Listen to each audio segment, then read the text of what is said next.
I was just thinking about how hard it was when I first started my practice and just chatting with different people about what to do, how to do it, which EHRs to use, how to do billing, just every step.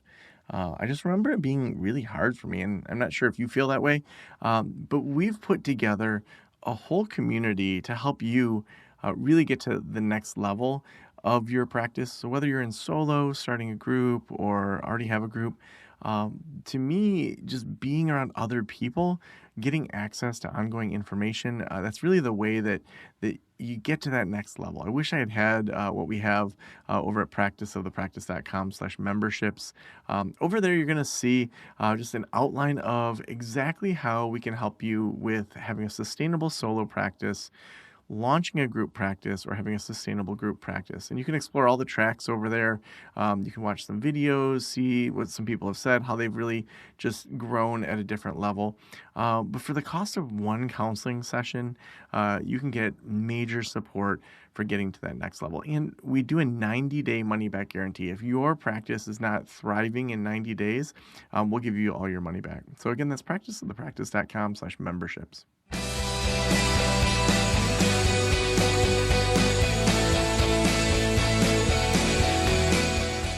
This is the Practice of the Practice podcast with Joe Sanok, session number 1386.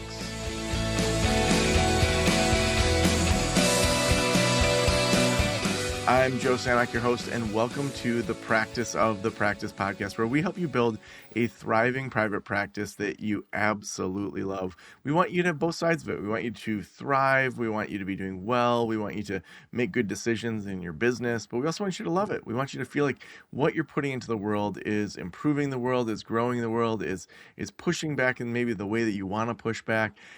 So we're here to support you on every level doing this, and we couldn't do it without our sponsors and our guests and all of you who are listening. You know, I haven't asked for this in a while, but if you like this show, I would love for you to share this episode or an episode you've listened to recently with a colleague, to just say, hey, this is something that I've really enjoyed recently. Would love for you to just take a listen. I know I do that with podcasts that I enjoy, or audiobooks, or different things with my friends.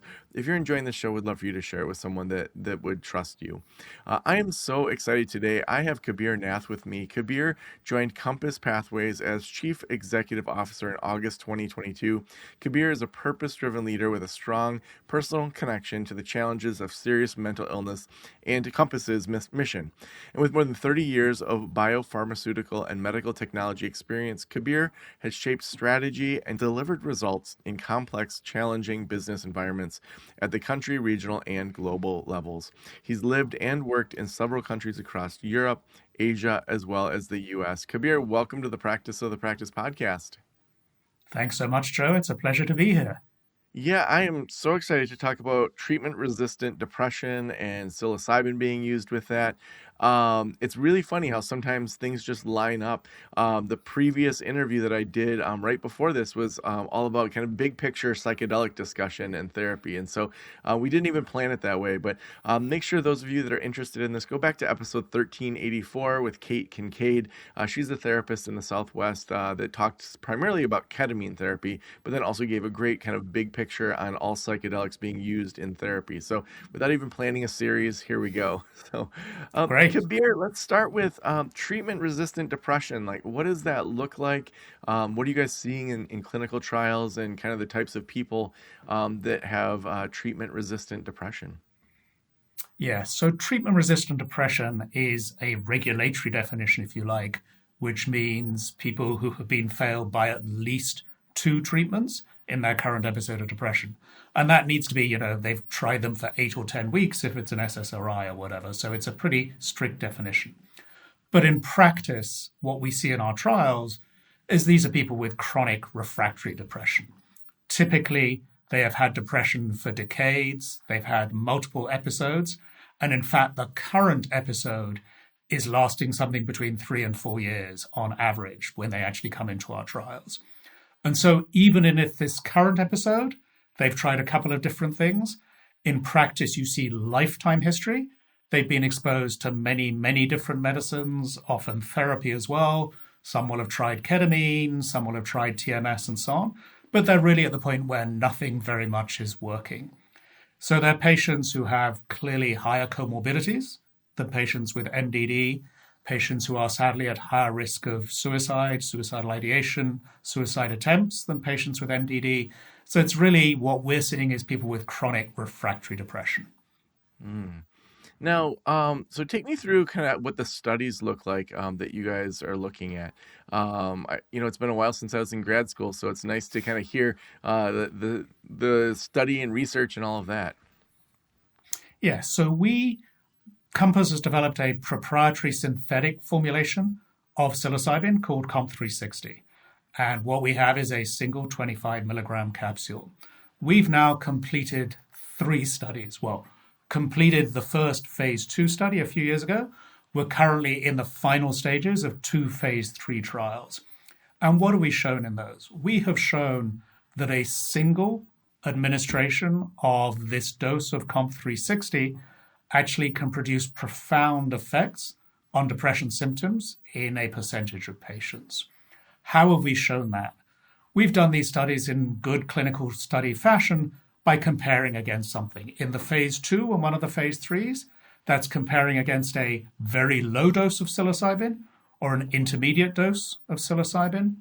In the other study, we've compared that dose against a true inert placebo.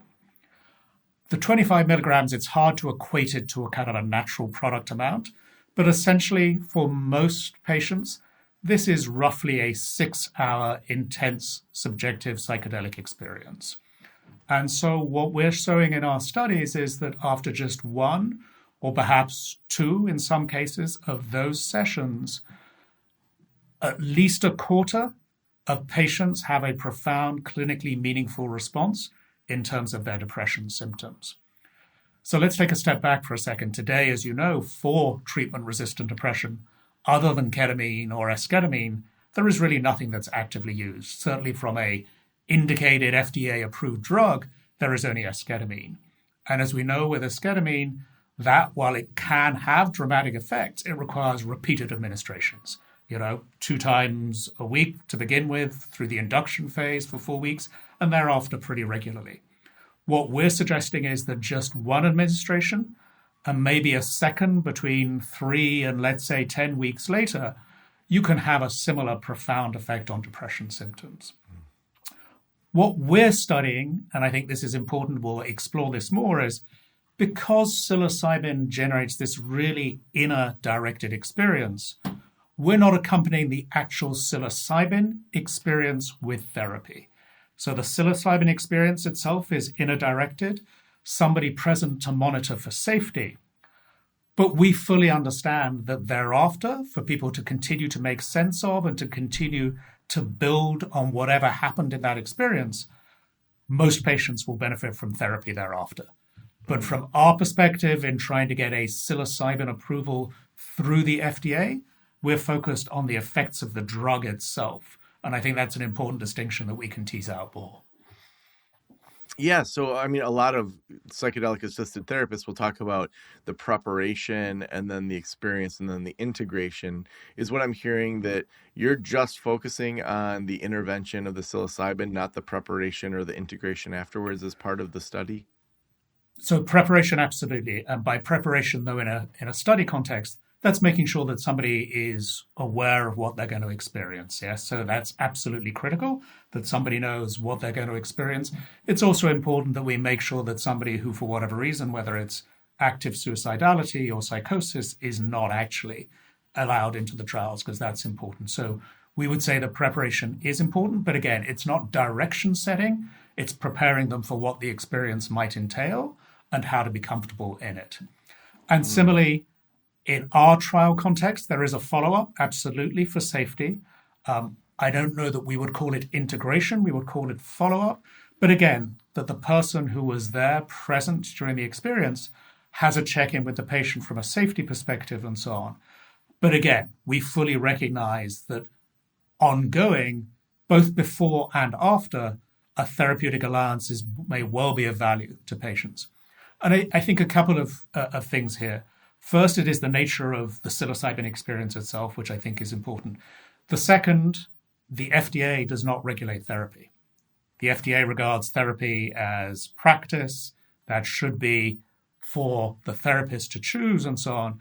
And so we want to make sure that we make psilocybin widely available by getting an FDA approval. And that's why we think a drug alone, as opposed to a drug therapy combination, is the way to go in order to get it out there and hopefully available to a broad range of patients. Yeah.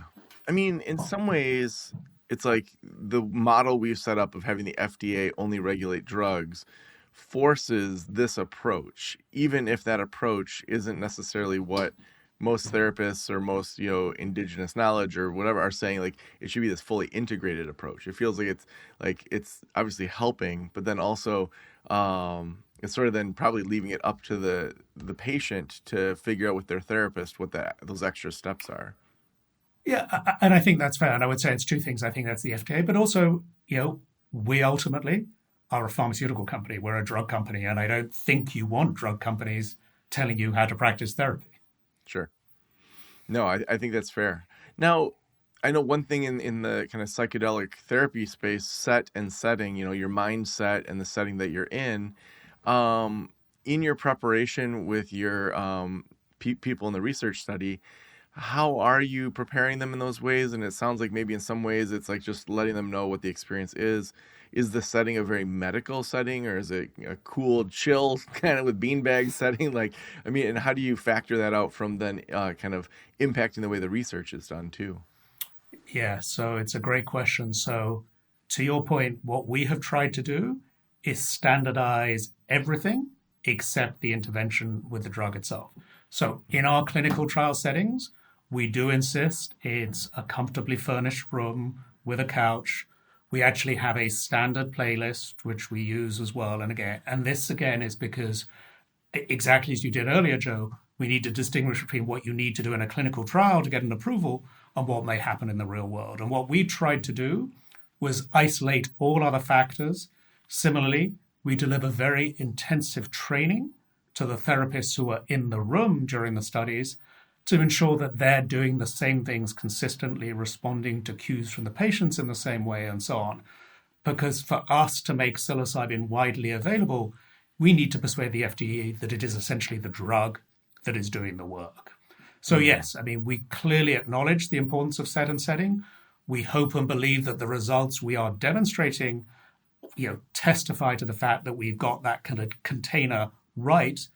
But again, to be clear, if this drug is approved, if COMP360 is approved, we, Compass, are not going to be trying to dictate physical setting and so on. That, again, is going to be up to the treatment center, to the patient, to the therapist. And you can imagine, you can hope there will ultimately be a wide variety of physical settings where this could be made available. Mm. Now, take me through some of the studies a little more in depth. Like, what are you seeing as results, and where are you guys headed with future studies? Yeah, so let me take you back to the first study, the phase 2b study, and there we showed that from a single 25 milligram administration, so a one-day session in clinic, close to a quarter of patients with treatment-resistant depression, and again, all our studies have been so far in this chronic refractory patient group, 25% had a profound response. The two studies where we put out data a couple of weeks ago, on one of those, we're showing that with a single administration again, a quarter of all patients had a clinically meaningful response. And there we've shown that with just one more dose for some of them, somewhere around weeks 10 to 12, that response is sustained out for 6 months, at least, and potentially longer. So what we're suggesting there is that one or two doses, somewhat separated apart, can have this sustained response. The other study, we experimented with adding a second COMP360 session just 3 weeks after the first one, to two sessions 3 weeks apart. And there we showed that 40% of patients had a clinically meaningful response. We don't yet have the long-term data for that we're expecting in early Q3. But again, compared to what's approved today, which is esketamine, that just redefines, shall we say, durability. The other thing I think it's really important, we saw that effect immediately. So we saw the effect within 1 day. So that profound improvement in symptoms of depression for some of those patients occurs immediately. And again, that's really the first time in depression we've had any medicine where we can say that you can see that impact, such a significant impact, very, very quickly.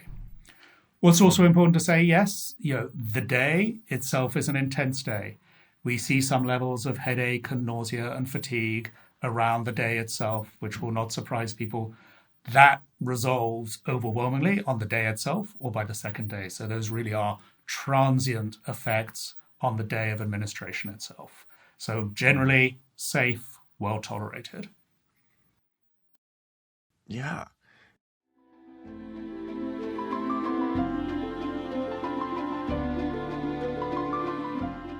Something always comes up when you're running a private practice. Well, Gusto's payroll and HR services can make it a little easier. Gusto was designed for you, the small business owner. They take the pain out of running a business, automatically calculating paychecks, filing payroll taxes, setting up open enrollment. Gusto does it all. Want more? Time tracking, health insurance, 401k, onboarding, commuter benefits, offer letters, access to HR experts. You get the idea.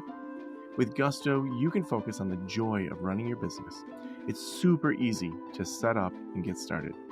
And if you're moving from another provider, Gusto can transfer all the data for you. It's no surprise 99% of businesses said the value they get for Gusto is worth the price.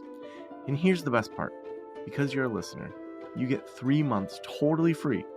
All you have to do is go to gusto.com/Joe. Again, that's gusto.com/Joe. I'm telling you, you're going to love Gusto. Get started today.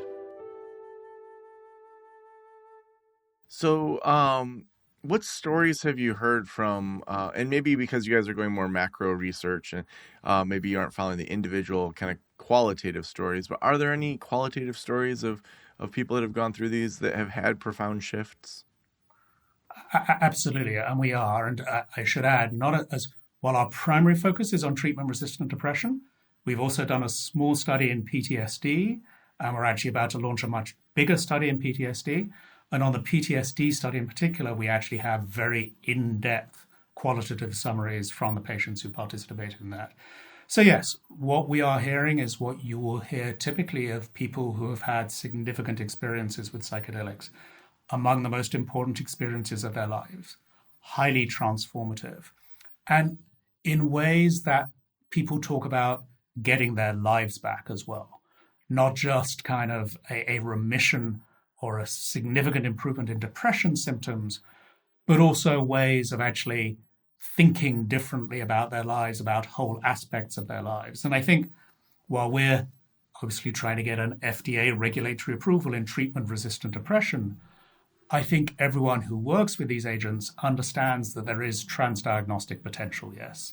That, the label we put that says depression or PTSD or anxiety is a label, but in the right setting for some people, a psilocybin experience, a profound psychedelic experience, really can actually improve on a whole set of dimensions of life. So amazing stories that we're getting.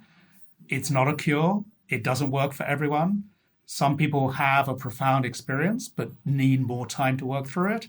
Some don't actually necessarily have that subjective experience, even at this significant dose. Now, if you were to dream, like, this is approved, society has access to this, what's the transformation that you think would happen? And I know you're only speculating, and obviously if you're like working with the FDA, you probably don't want to say things that could jeopardize that. But if you were to like really dream big and say, what happens when society allows psilocybin to be part of treatment? Like, what do you think would shift in society as a direct result of that? So what I would hope to see is that people with depression suffer much less long and much less frequently. And let me explain that a little. So today, esketamine, Spravato, is approved for treatment-resistant depression. And in theory, at least, if you've tried a couple of medicines, SSRIs, whatever, they have not worked, you should be able to access esketamine. In practice, typically, people are trying 4 or 5 different things before they even move to that. So what we're actually doing is cycling people through some combination of medicines and therapy that's just not working for most people or stops working for them at some point. So the idea, I think, for us would be that with psilocybin and other potential psychedelics coming forward, we can really shortcut that process of trying things that really are not differentiated, just trying different versions of the same mechanism and so on, but can actually move people to a much more profound experience of the potential for profound relief much, much more quickly. I'm not going to paint a bigger picture of societal change per se. We're focused right now on the medical model. But what I would also hope is beyond depression, we can quickly see in PTSD, in anxiety, in areas like OCD, where again, nothing is really working today at scale, that we can start to see transformative effects. Again, this is not a magic bullet. It's not a cure. It's not something that on its own is going to require therapy. It may require more than one psychedelic experience with different agents over time. But we envisage a world where that actually is available to people at scale. And I think that will be incredibly exciting and transformative for the field of mental illness. Yeah. Now, I know like ketamine, people don't have to get off of their SSRIs for that to work. Typically with natural psilocybin, you do have to. For your studies, did people have to be off their SSRIs or can they still be on it with your medicine? Yeah, so in our studies, we did actually have people wash out. And again, what was interesting, around 70% of patients came in on something that by definition was not working, but nonetheless, they were on it as some sort of crutch. However, per the protocol of our studies, because they actually last for a full 52 weeks, we are actually going to enable a number of patients to go back on antidepressants and then have a 25 milligram experience after 26 weeks. So we're going to generate a significant amount of data around psilocybin on the background of SSRIs. We did actually run a small earlier study of psilocybin administered together with SSRIs and saw no diminution of efficacy and no safety issue.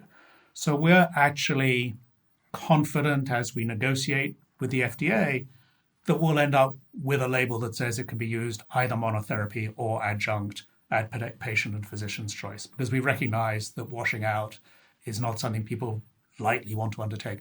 I will tell you, in the trials we had, where 70% came in on them, actually over a 4-week period, more than 90% washed out with no significant issues. So it was feasible to conduct, but we understand that in the real world, ideally, it would be either monotherapy or adjunct. Yeah. I'm sure you get this next question quite a bit, but I imagine there being some pushback from having synthetic psilocybin versus the natural grown. Like obviously the FDA needs to have it standardized. You need to have like the dosage standardized. I think there's those arguments, of course. And maybe this is more of a philosophical thing that, a researcher is less likely to weigh in on. So I do want to give you an out there. But I guess like in that discussion of like a natural grown substance compared to a synthetic, I imagine some people would feel some pushback around that. Like, how do you think through that? No, I think that's completely fair, Joe. So I would say first, you're absolutely right. When the company was founded, already clearly there was a lot of discussion around the potential for psychedelics and so on. The company's founders had a very clear ambition to make this widely available. And the only way to make that widely available is to go through an FDA regulatory process and for insurers to pay for it. So where a commercial insurer can, or CMS and whatever can pay for it. So that does require a GMP, good manufacturing practice product. It requires it to be made synthetically to the same standards and so on. And that's really the rationale for why the company was set up to do that. It's also, candidly, a very expensive process. So it's an process that, you need to bring in investors and so on and so forth. I think what's really important to say is we fully acknowledge and expect these worlds to coexist. Yes, this is not about trying to substitute for the natural product. These are worlds that are going to coexist and bring benefit to people across the spectrum.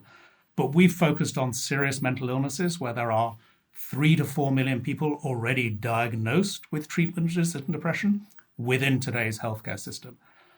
That's not to say it's a perfect healthcare system through which people have fantastic experiences. We understand that. But we felt it was really important to do everything we could to make a medicine available through that system that's broadly available, that insurers will pay for, that people actually can know what they're getting and can know that the setting in which they're getting it is a safe one. Yeah. So imagine the FDA does approve this for someone to be, I'm not sure what terms you guys use, to be a sitter, to be a guide, to be with folks going through their experience. Is there additional training or protocol for that? Does it have to be a fully licensed doctor? Like, I'm just thinking access issues. I'm thinking all of those sorts of things. Like, who will ideally be able to administer the psilocybin? Yeah. So first, it's clearly going to be within an office setting. Yes, this is not going to be a take-home product anytime soon. So it's going to be within an office setting. What we would expect, and what you're starting to see now is many of these, we call them interventional psychiatry centers. It's a bit of an ugly term, but these are places that are today offering esketamine, TMS, other things as well. There will be a prescriber there. So there will be a prescriber on site. There will be a physician on site, a psychiatrist, perhaps a PA, NP. And then there'll be a group of employees there, some nurses, some administrators, and so on. What we envisage is for the actual safety monitoring of somebody's experience, as long as there's somebody with a medical license who is able to spot a safety issue, who is overseeing that, which could be directly in the room or potentially through CCTV, as long as that oversight is there, that is what's required for psilocybin itself. Again, come back to what I said earlier, we fully acknowledge that beyond that, therapy is advantageous, but the actual session itself is largely interactive. We actually have recordings of these sessions. We were required to from the agency's perspective.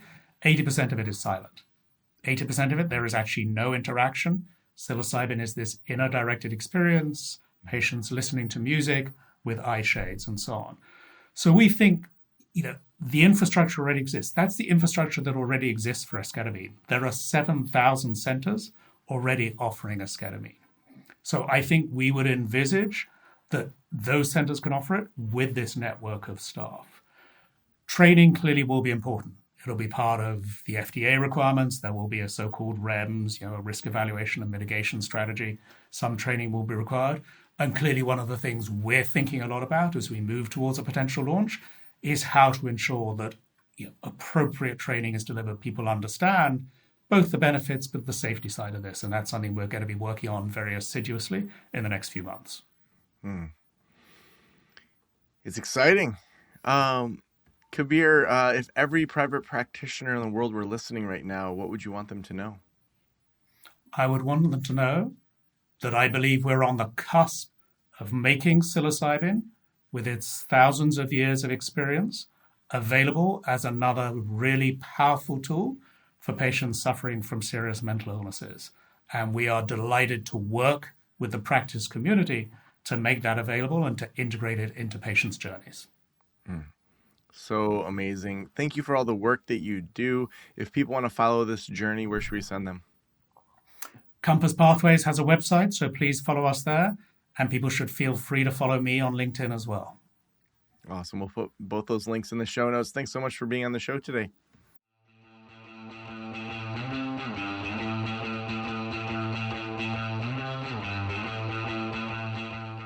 We've done 2 different psychedelic series here on the podcast, each one of those being about 14 episodes. So now we're close to probably 30 to 40 episodes we've done on this topic throughout the podcast.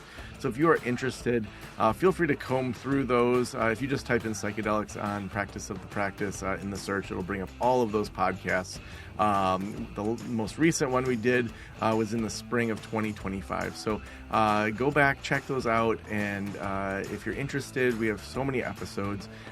This is meant to be helpful. It's meant to help you learn, because even if you don't become a practitioner that helps with psychedelic-assisted therapy, your clients are going to be asking these questions. They are going to be digging into this. They are going to be wanting to know the nuances of what's going on with the FDA, what's going on with access, So there's so many different angles to talk about this, and we want to be at the forefront of that with people that are doing good work. We've talked with clinics around the world. We've talked with underground practitioners. We've talked about applying with the FDA. As a reminder, here in the U.S. right now, psychedelics are illegal unless you're working with a medical provider through, say, ketamine. So our attorneys always want to remind you of that this is not advocating that you do anything illegal, and that you make sure you follow all your ethics of your license as well. So thanks so much for hanging out with us today. Also, we couldn't do this show without our sponsor. Today's episode was sponsored by Gusto.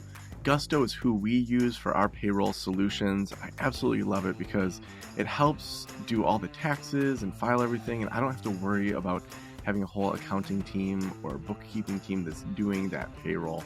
So try gusto.com/Joe. You're going to get 3 months totally free. It's going to help you with your payroll and so many other things like doing open enrollment, filing payroll taxes, calculating paychecks, all that sort of stuff you can do with Gusto. Again, that's gusto.com/Joe. Thank you so much for letting me into your ears and into your brain. Have a great day. I'll talk to you soon.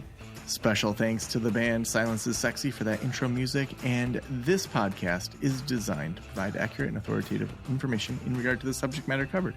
It is given with the understanding that neither the host, the producers, the publishers, or guests are rendering legal, accounting, clinical, or other professional information. If you want a professional, you should find one.